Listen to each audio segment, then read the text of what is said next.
Hello, welcome on board. Welcome to Taraxan Vlog. Itong pinapakita ko po sa picture na ito po ay part ng turbocharger sa generator engine po natin. Yan.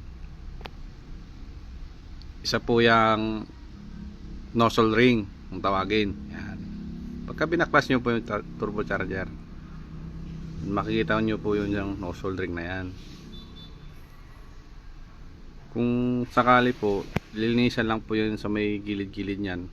May mga natitira po dyan, mga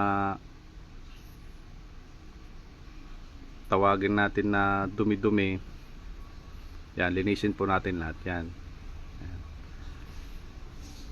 Salamat sa panonood sa Tarakisan Vlog. Pagka nagbunot po kayo niyan, yan, makita nyo po yan, nozzle ring.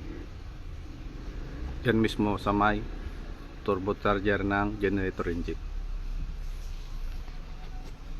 Please like and share. Salamat po.